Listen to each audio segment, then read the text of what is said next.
fiction, science fiction, horror, fantasy, crime, LGBT, thriller. You have now entered the House of Mystery with your hosts, Eric Shapiro, David North Martino, John Copenhaver, and Al Warren.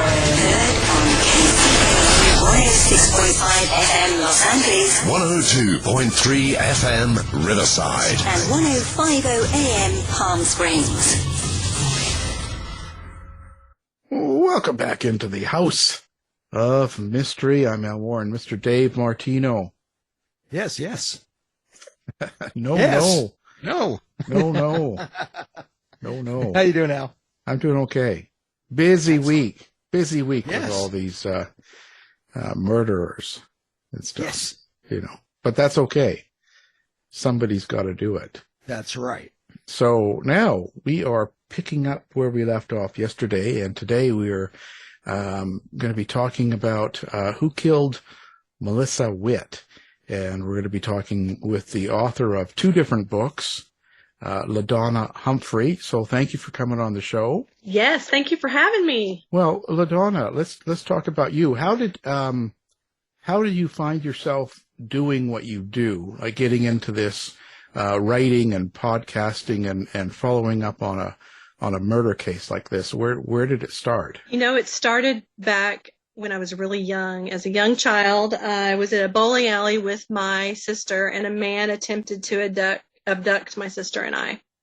And so that was thwarted, and we're okay. And I testified in court against that man. And then as I grew and became older, I was interested in crime, particularly because what had happened to me at such a young age. I was very impressionable. I was in the fourth grade, I was curious, and I also had a knack for writing. I really loved writing. And so as I enrolled in college, I studied journalism, and I just had a natural pull for asking a lot of questions, sort of an investigative mind. And that's really just how this all happened.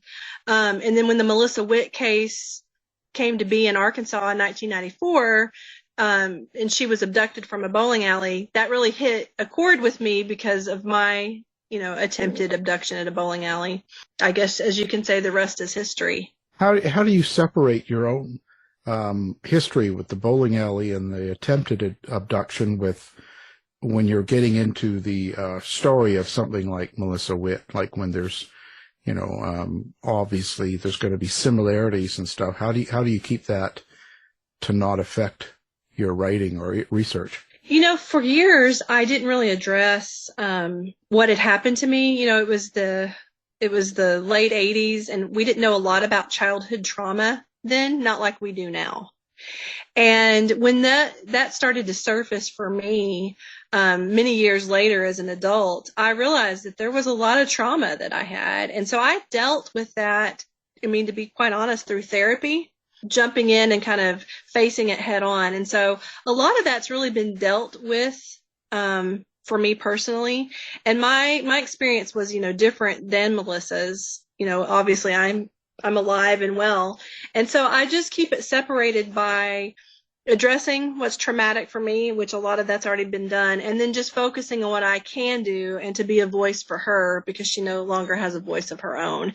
And that seems to work for me to keep the two things separated. You mentioned, the abduction at the bowling alley and then the attempted for you. And I'm just wondering, are there places that are more dangerous? Is this just a case of, because the places where I guess young people hang out, that you'd be more likely to have predators like this attempt to do bad stuff? Or are there places that that you really have to be extra vigilant? I think that's a good question. And I think that the best way to answer that is, in my situation, I was a child. And that particular predator in that instance was a pedophile.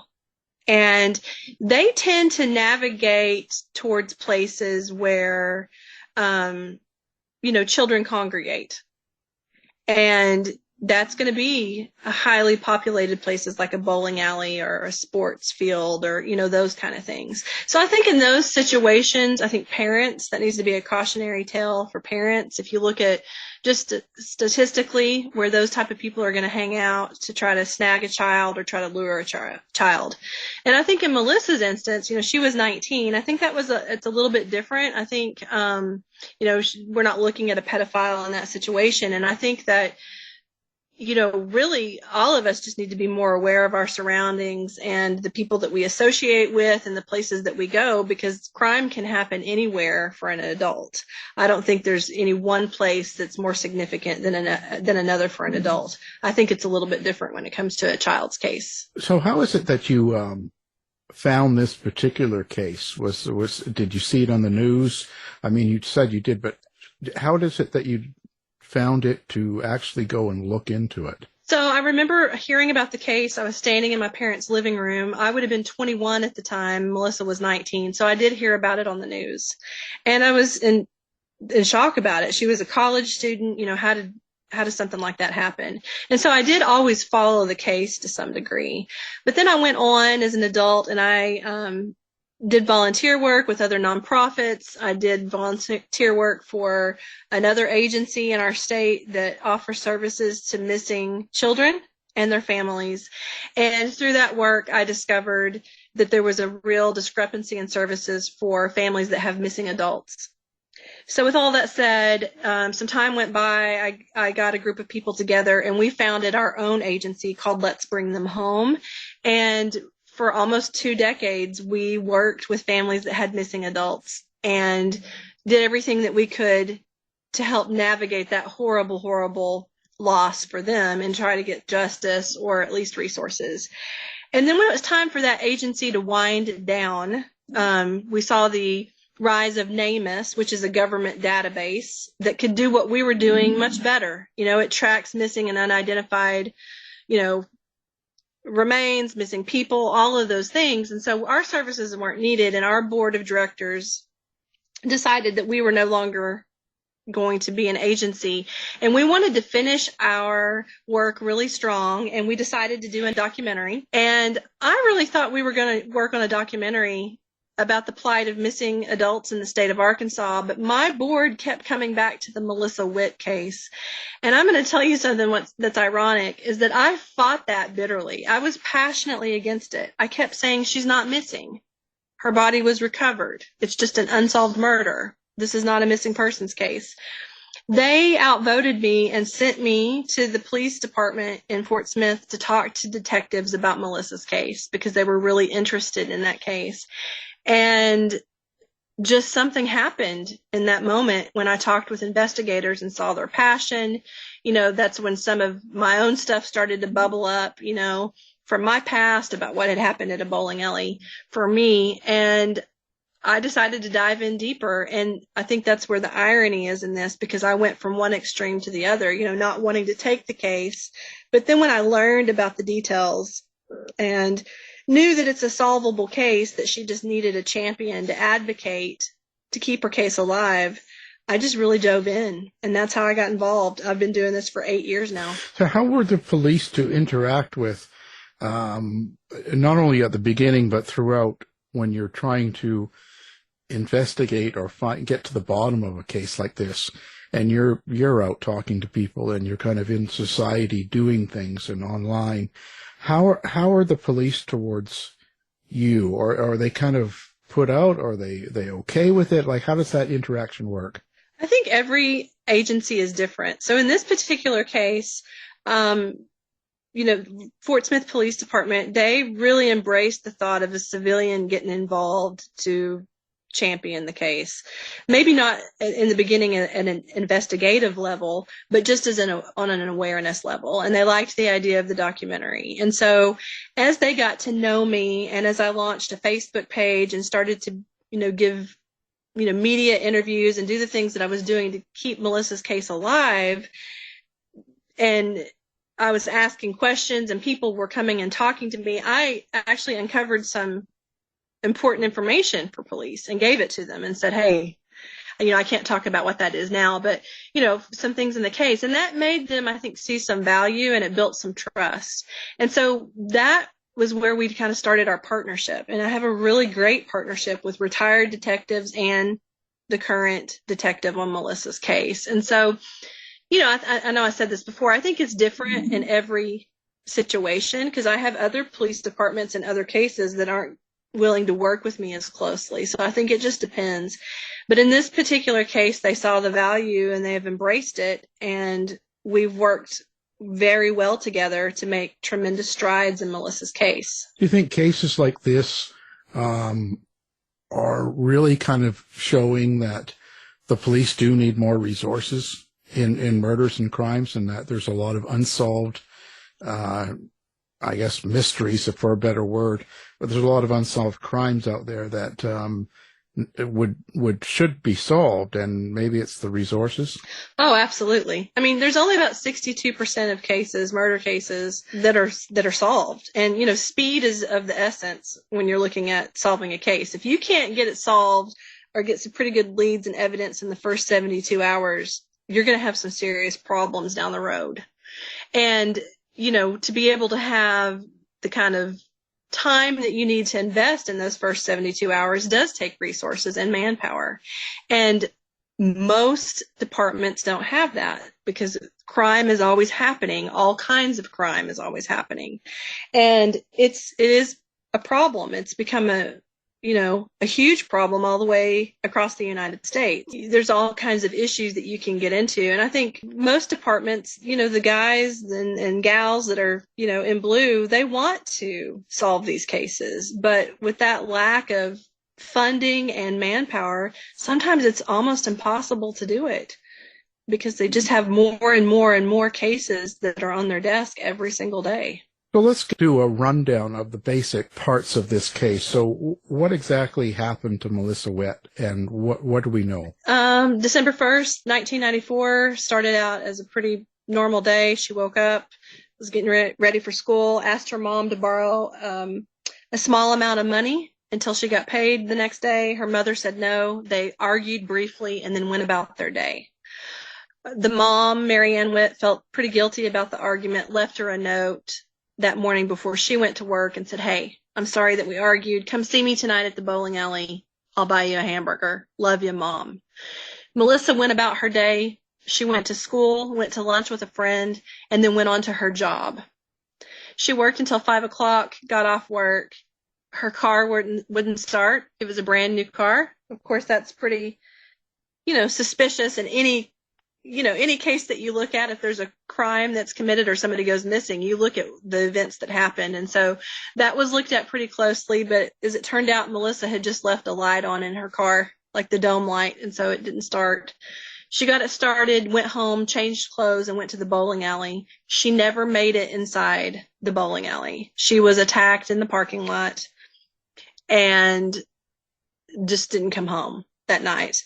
Her mom was concerned this was out of character for Melissa. She started calling friends and family. Nobody had seen her. And so by 9 o'clock the next morning, she had called police, and a patrolman came out to her house.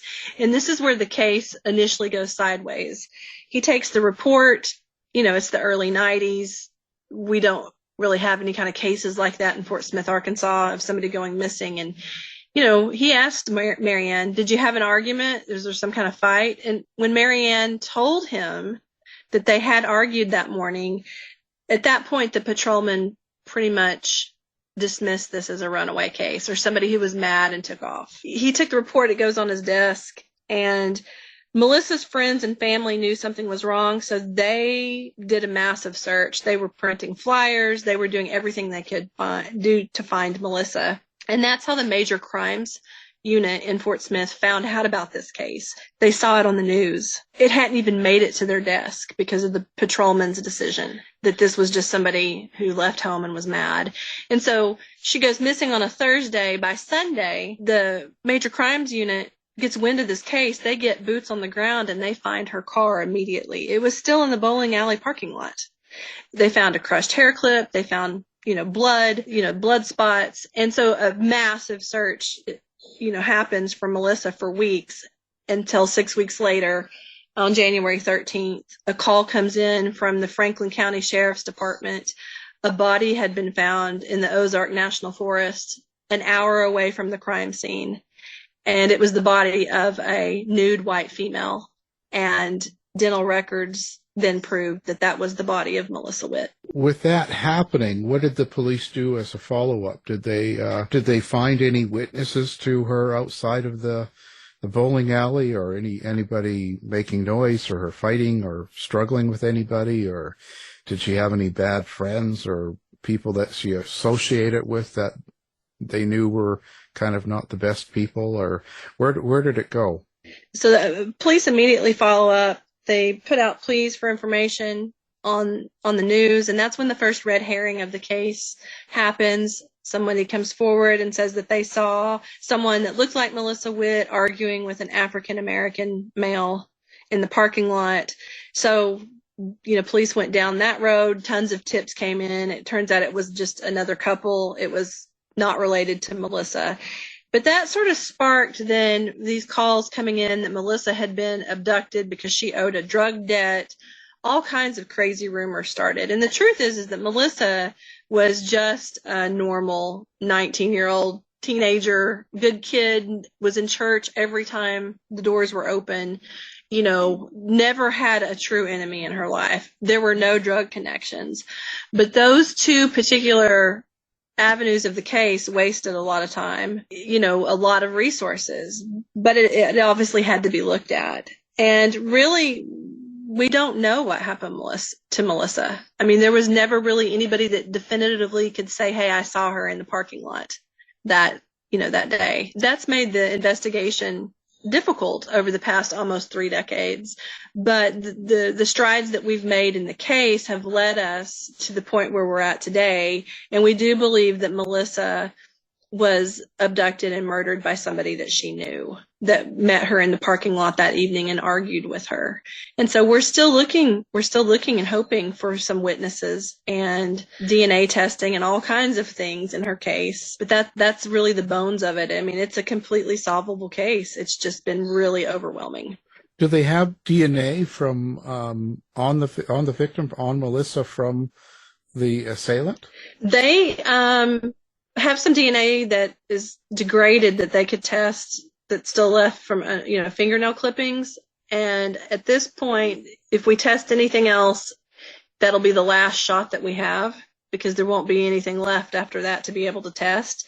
And so at this point, law enforcement is really just waiting for perhaps more advancement in technology with DNA because of the state of the DNA that they do have left.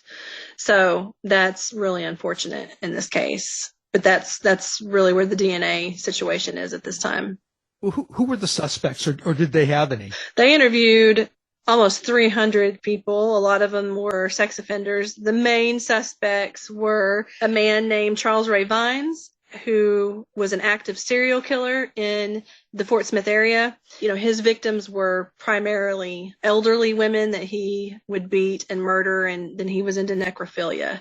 Melissa hadn't been beaten at all. She was strangled. The only bone that was broken was associated with that strangulation, her hyoid bone.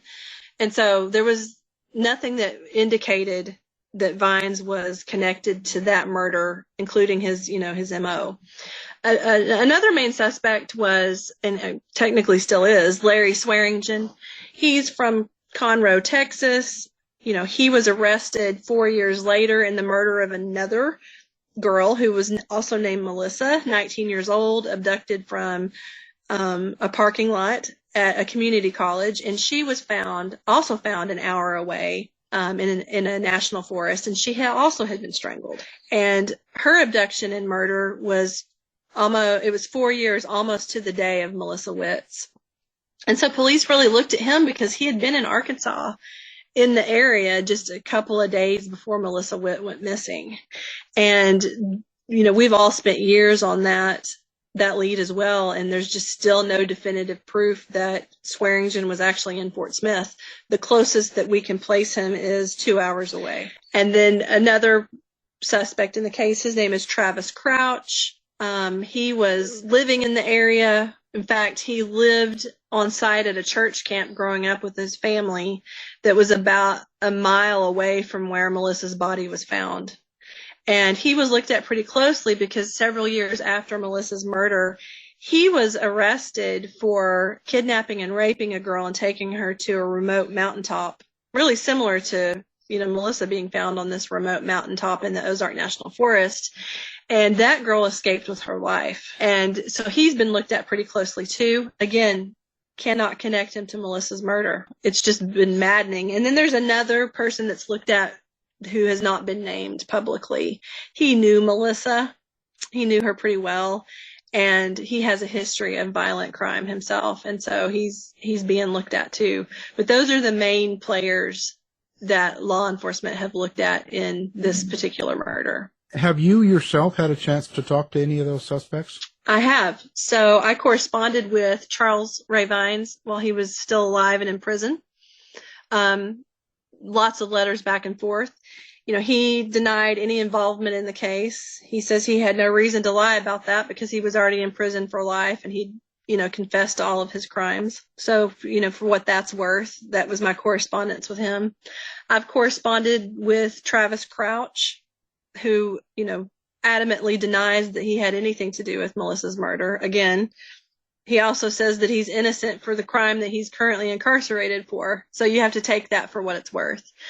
And then I have absolutely had contact with the unnamed suspect, and I have for years. So, with all of that going on, and no one's really been captured, so to speak, yet, or been charged with it, is there anybody else within her circle? Because you're saying it could have been someone that knew her. It was likely that she met someone, and they argued. So she must have known them, well enough to have something to argue about. Is there somebody else in the circle of friends or family that you are aware of that could fit that? I believe the person that murdered Melissa Witt is on police's radar right now as we speak. I believe his name is in Melissa's diary. She did leave a diary behind. I believe that it's someone, he interacted with Melissa, and I believe that she spurned his advances and he could not handle being told no.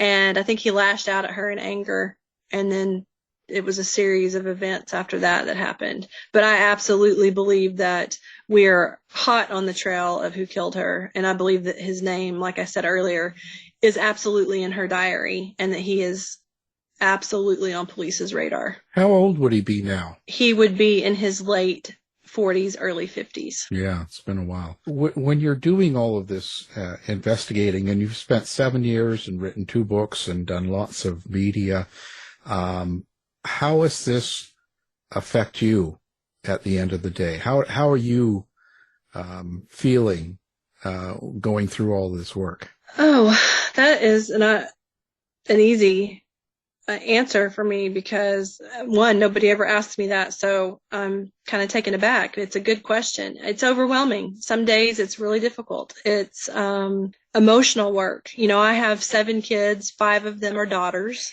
And, I do this kind of work for them, keep them safe, send a strong message out there that we're not going to accept violence against women, those types of things. But it's hard. I have some reoccurring nightmares about the case, and I look at the world much differently than I did before I was involved.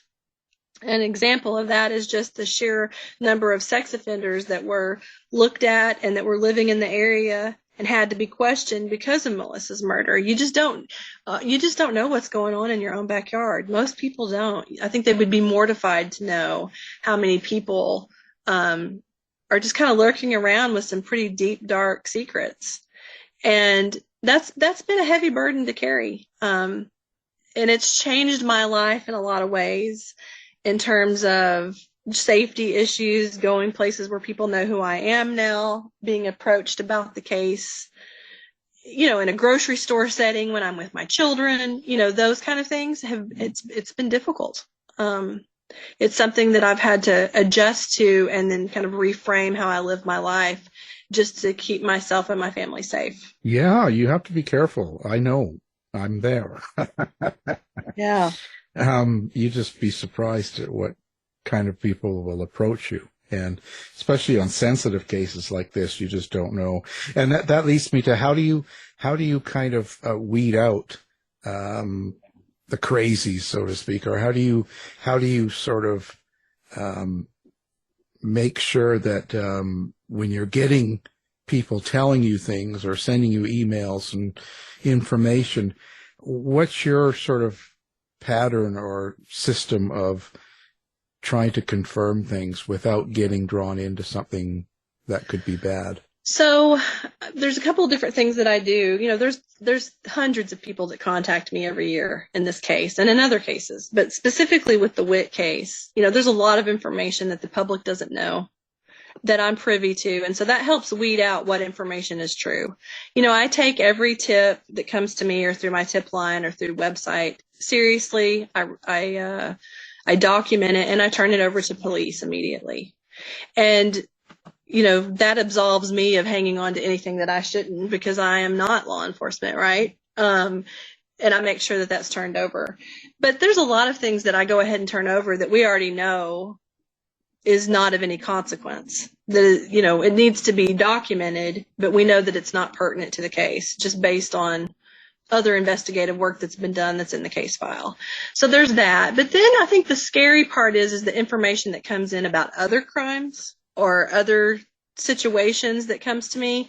That's a little trickier. Obviously, I always turn it in, but I have to be careful with how I respond.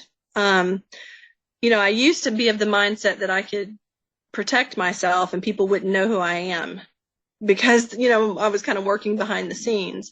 But that's kind of changed because I've now kind of been on the forefront of this with Melissa's case. And so that makes some of the correspondence I get, sometimes it's, you know, sometimes I receive death threats or scary information from people who are trying to take credit for murder and other things. And so it's not easy. This is not glamorous or fun by any means. It's important work. It's work that needs to be done, but it's also been pretty taxing on me mentally and emotionally and definitely eye-opening. Yeah.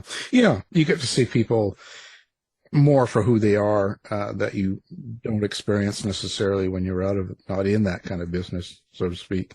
Right.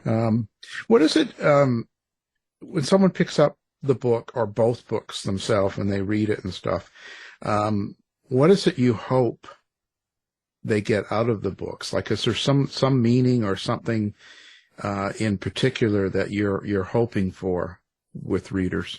Yeah, there is. One is that I want Melissa to be remembered and remembered well, right? Because I write about who she was as a person because she was so much more than this thing that happened to her on December 1st. She was so much more than just her murder. And so I want people to remember Melissa and be sad about the life that was lost and let that be a cautionary tale to them and about how to keep themselves and their family safe. So there's that. But then it's also a continued message to her killer and others like him that there are people like me who want to keep stories alive, who are going to stay determined and keep the information out there so the case can be solved. So it's almost like a message to her killer. I mean, it is a message to her killer. At the end of The Girl I Never Knew, I do write a letter directly to her murderer. And I know, you know, that he'll read it because I know he has the book. The man that I think murdered Melissa, I know he has a copy of my book. And so, you know, there's that. And then I just want to tell other people that you can advocate, maybe not on this level for a cold case, but you can get involved and there are things that you can do. And even if that's just picking up the book or sharing the information on social media or just remembering a victim. And so those are the things that I hope that I can convey in these books. So the man that you think murdered Melissa, and you've got the note in there, a letter kind of written toward him and stuff. Is this guy someone that do you think has done this since Melissa and continues to live this type of violent lifestyle, or was this just kind of a one happening with him? I don't believe it was a one happening with him. No, I believe that he's killed at least one, maybe two other women. And I believe that he could kill again. He's dangerous, he's violent, and I think he's soulless. So And I think that the more pressure that's put on him because of the books and the documentary that's getting ready to come out and all of those things, that he'll get sloppy and make a mistake. That's my hope. But I definitely think he's watching. I mean, the man that I believe murdered Melissa, he contacts me. He tries to stay engaged with me to some degree and has for years. And so that makes it even more interesting because it's just like a little cat and mouse game at this point. Yeah, that must be kind of terrifying a little bit in a way. If you're, you knowing something in your mind, like this person's dangerous and he's contacting you for his own reasons. And doesn't that kind of put you on guard a lot? It does. It's very frightening. And when that came about, he contacted me after I launched a Facebook page in October of 2015, and it's just called Who Killed, Missy Witt. And that page grew. There's like 14,000 people that follow that page now. And he's one of them. And he got my phone number and called me one night and started talking to me and crying about Melissa's case, and all kinds of red flags were going off. But I didn't know who he was. His name didn't mean anything to me until after I got off the phone with him, I called the retired detective, J.C. Ryder, and said, "Hey, do you know who this person is?" And you could have heard a pin drop. He was just rattled. He said, "How did you hear that name?" And when I told him, he said, "You need to tell me everything that he said to you." And then police called me in a few days later and we had a meeting, and they did share with me that he was an unnamed suspect in the case, and they shared everything with me that they know about him. And so I continued, for the sake of the case, to correspond with this man. And it wasn't until my first book, The Girl I Never Knew, came out that he probably really ever realized that I thought he was involved with her murder. I don't name him in the book, but I write about several of the phone calls that he made to me, and he knows I'm writing about him. So, there's heightened awareness for me and security measures now in place because of that. So yeah, it's scary. Well, but has he contacted you since the book has come out? Yes. And yes. Does he sort of talk like he knows or does he not? No, it depends if he's under the influence of alcohol or drugs or not. There's been a couple of times where he's accused me of, thinking that he killed Melissa. But for the most part, it's more of a game that he likes to play, just to see if I'll talk to him, or just to see, how much he can learn, extract information from me, which he's never been able to do. But I think that was the game he was trying to play. So I don't hear from him as much now as I did prior to the book, because he's now more aware that maybe I was a little bit smarter with this than he thought I was. And so, that's dangerous in and of itself, but that we had to get the case to the point where it is now. I had the blessing of law enforcement to write the things that I did. Because we want to push him to act in one way or another, maybe even confess, but he's definitely being pushed at this point. Well, I hope he's not married with kids and all that too. He is not, no. Oh, well, that's a relief in a way. Yeah. Right? Ooh, crazy stuff. Now, okay, so how do people find you, the book? Do you have a website, social media? Let's list all of that so people can get a hold of you if they have information or want to find out more about the books. Sure. So there's two ways to get in touch with me. That's through my website, which is LaDonnaHumphrey.com. And there's links to the books and all the other things that I do. Or you can go to WhoKilledMissyWitt.com, and you can find about the case and the books there as well. You can Google me, and all of my social media accounts will come up, and I'm very responsive. If somebody emails or sends me a message through social media, I will respond. And so, I encourage people to do that, especially if they think they have information in the case. I don't care how small it is. I do want them to come forward, because you just never know what little piece of information could tie everything together. And so I take every contact, every tip very, very seriously. Of course, we'll have all of that up on the website as well, so people can find you or find the information, the book, So what's next? Where are you going from here? Like, what happens? We are going to release our documentary in May. It'll be on May 20th. We're going to do a showing here in Arkansas, and that's something I've been working on in the Witt case for 8 years. I've got 4 more books coming out this year. I've got a follow-up book, a 3rd book in the Melissa Witt series, and then 3 other books about true crime, just different avenues. It's no longer about the Witt case at that point in those books. And then just focus on my podcast. We launched this podcast called Deep Dark Secrets. We launched it in September, and it's just growing like wildfire. We just hit 14,000 downloads yesterday, and we are really proud of that work, and we're doing a lot of investigative work into a really dark online community and trying to make a difference there. So that's where my focus is going to be. Well, fantastic. Well, we're glad you were able to come on and talk about your research, your books, your podcast, your upcoming documentary, and everything. So now, of course, both books are out, and they're covering the Melissa Witt murder case. And our guest is the author of those books, LaDonna Humphrey. So thank you for being on the show. Thank you. I really appreciate being here. Thanks, LaDonna. You've been listening to the House of Mystery radio show. To find out more about our guests, hosts, or shows, go to www.houseofmystery.com. Show's over for now. Was it as good for you as it was for me? Well, good night. This has been a production of Something Weird Media. I'll be back.